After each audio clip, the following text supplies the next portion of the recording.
Welcome to Stocking the Pantry with Hal. It's a series of videos, articles, and my ramblings produced in cooperation with the Defiance-Ruston Senior Center. Our goal is to provide information and resources to help everyone to be better prepared and reduce food waste. So let's get started. So back when we did a recipe using a lot of apples, I demonstrated what I think is one of the best gadgets you can have if you're doing any kind of canning of apples, pears, or even for working with potatoes. And it is a manual potato peeler, corer, and slicer. Now, I got some feedback from folks that they really enjoyed seeing it, but they said, before I run out and buy one, I'd like to see how you put it together because it looks a little bit too complicated for me. Well, it really isn't. It's pretty simple. It comes with instructions when you buy it. They're not very expensive. The two brands that I like are Spiralizer and then also the Victorio. Little bit of preference for the Victorio because it is solid cast iron. It has a lot more weight to it and it's a little bit more sturdy. But they both go together the same way. Has a combination slicer blade and corer, and then also the peeler. And the peeler is on, didn't mean for that to happen, but the peeler is on a spring so that if you want to just chop it, then you can set it so that the peeler is unengaged through this little unit here. This allows it to move freely. And we'll see when we're putting it together the simplest way to get it to line up to go through there. First, I'll demonstrate how we put it together before I actually peel some more apples with it. So you have the crank, and you have the bolt, and you have the handle. And it comes in parts so that it's easier to clean. So you're going to need a screwdriver. And I like to take advantage of the Phillips head part of all the bolts because it makes it a lot easier. And it's amazing how long these threads actually are. But once you get it together like that,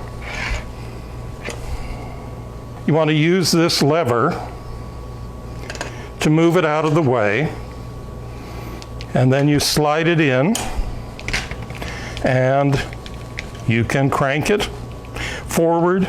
You can also crank it backwards some. Then you want to put the prong that holds the apples onto it.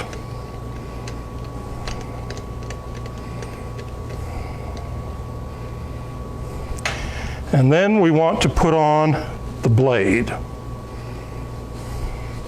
Now there's a little add-on that I did, which is picking up just a little inexpensive washer because it makes a better connection.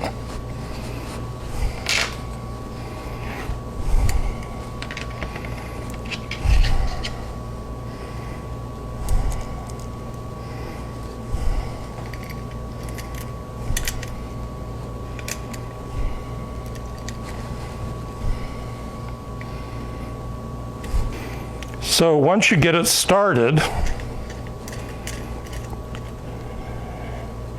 you just tighten it loosely and then go ahead and slide that in. As you can see, or probably see, it doesn't line up right now. So we're going to drop this down and try it again. And drop it a little bit more.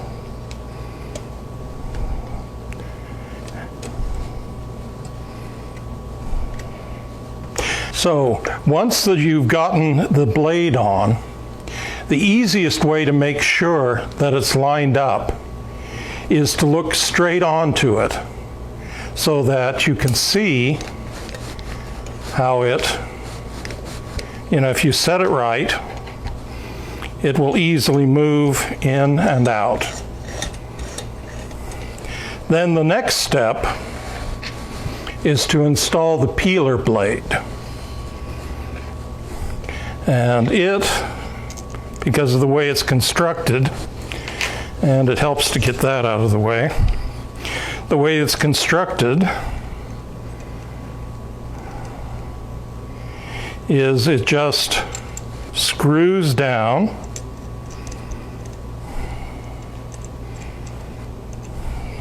and you want to leave about 1/8 of an inch. And if you have a lot of apples when you're doing, and if you're only doing 1 or 2 apples, I never get this out. But if you're doing a bunch, you want to do a practice apple or 2 to make sure that you have the right depth.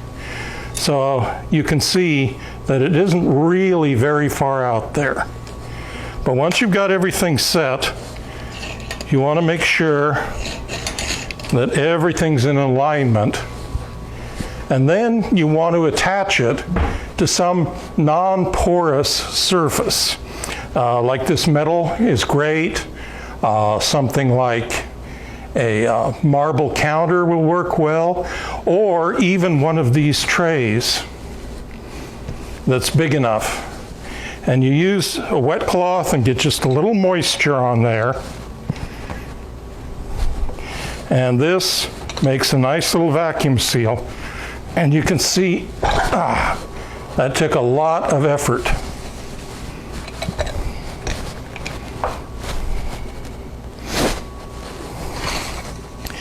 Then you want to put something to catch the apple. I'm going to turn it so that we can get a little better view. I like to start with the thin end of it.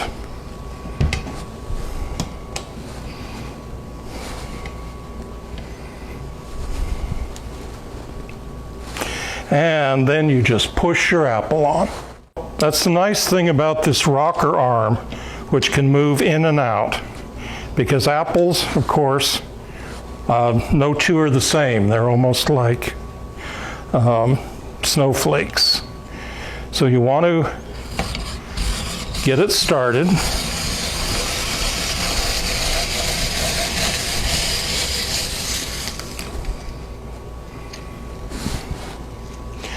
And often there'll be a little bit of cleanup work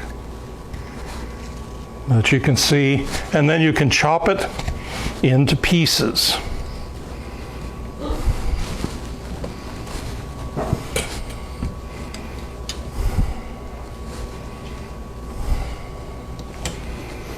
And then, suppose you wanted to do one where you wanted to leave the peel on.